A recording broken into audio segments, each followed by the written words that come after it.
ছাত্ৰ-ছাত্ৰীসকল আজি আমি পাটিগণিতৰ মৌলিক উপপাদ্য এটো কি হয় আমি বুজিবলৈ চেষ্টা কৰিম ঠিক আছে আমাৰ বাস্তৱ সংখ্যা চেপ্টাৰটোৰ প্ৰথম উপপাদ্যটো হৈছে পাটিগণিতৰ মৌলিক উপপাদ্য ইয়াত কি বুলি লিখা আছিল যে প্ৰত্যেক যৌগিক সংখ্যাকে মৌলিকৰ গুণফল হিচাপে প্ৰকাশ কৰিব পাৰি আৰু মৌলিক উৎপাদকবোৰ প্ৰকাশ কৰা ক্ৰমৰ বাহিৰে এই উৎপাদকীকৰণ অদ্বিতীয় ঠিক আছে কি বুলি লিখিছিলে যে প্ৰত্যেক যৌগিক সংখ্যাকে মৌলিকৰ গুণফল হিচাপে প্ৰকাশ কৰিব পাৰি এতিয়া কথাটো হ'ল মৌলিক সংখ্যা বা যৌগিক সংখ্যানো কি আছিল আমি হেতু অকমান চাওঁচোন যে যৌগিক সংখ্যা কোনবোৰ আছিলেনো বা মৌলিক সংখ্যানো কোনবোৰ আছিল আমি হেতু অকমান বুজি লওঁ তাৰ পিছত এই উপপাদ্যটো আমি বুজিবলৈ চেষ্টা কৰিম এতিয়া মই যিকোনো সংখ্যা কেইটামান লওঁ 2 লৈছো 3 লৈছো 6 লৈছো 8 লৈছো 10 লৈছো 13 লৈছো 15 লৈছো ঠিক আছে এনেকৈ সংখ্যা কেইটামান মই ললো এতিয়া যদি মই এই সংখ্যা কেইটাক যদি কিবা কাৰণত যদি ভাঙিব বিচাৰো যে কিমান প্ৰকাৰেনো লিখিব পাৰি সেই সিস্টেমটো যদি চাওঁ কেনেকৈ হ'ব চোৱা এই 2 যদি মই ছুটি হৰণে ভাঙো 2 এগুণ 2 বা মই ইয়াক এনেকৈ লিখিব পাৰিম নেকি বাৰু এনেকৈ প্ৰকাশ কৰিব পাৰিম নেকি বাৰু 2 এগুণ 2 বুলি 3 কো মই এনেকৈহে প্ৰকাশ কৰিব পাৰিম নেকি বাৰু 3 এগুণ 3 6 ক মই এনেকৈ প্ৰকাশ কৰিব পাৰিম নেকি বাৰু 6 * 1 6 এগুণ 6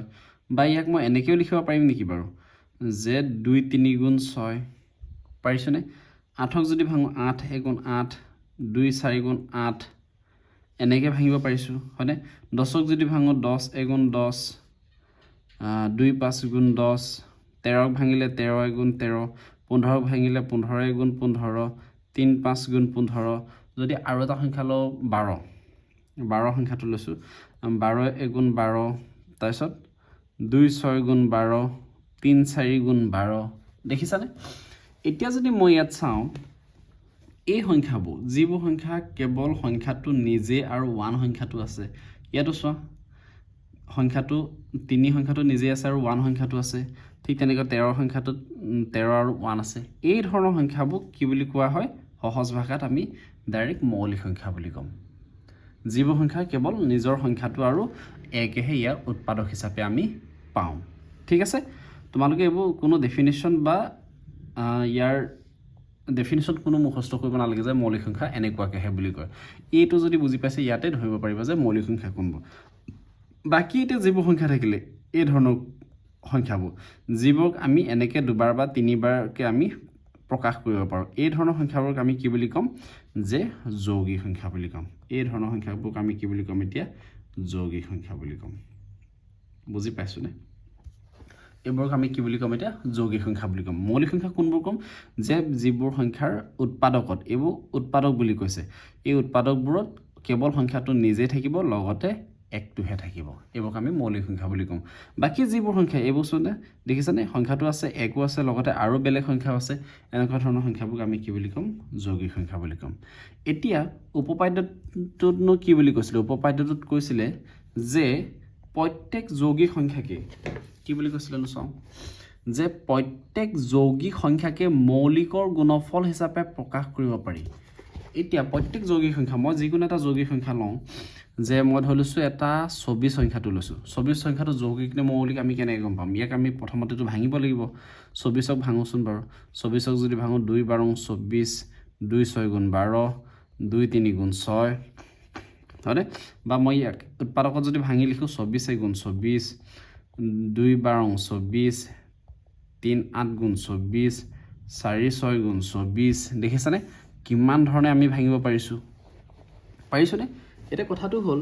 যে এই উপপাদ্যটোত কোৱা মতে যে প্ৰত্যেক যৌগিক সংখ্যাকে মৌলিকৰ গুণফল হিচাপে প্ৰকাশ কৰিব পাৰি কি বুলি কৈছে যে প্ৰত্যেক যৌগিক সংখ্যাকে মৌলিকৰ গুণফল মৌলিক সংখ্যাৰ গুণফল হিচাপে এটা মৌলিক সংখ্যা কোনবোৰ আছিলে এইবোৰহে আছিলে 2 আছিলে 3 আছিলে 5 আছিলে 7 আছিলে 11 আছিলে আৰু কি আছিলে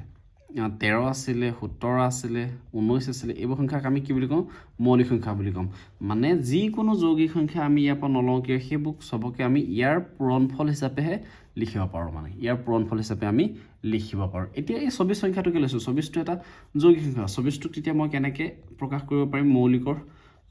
গুণফল হিচাপে চাওঁচোন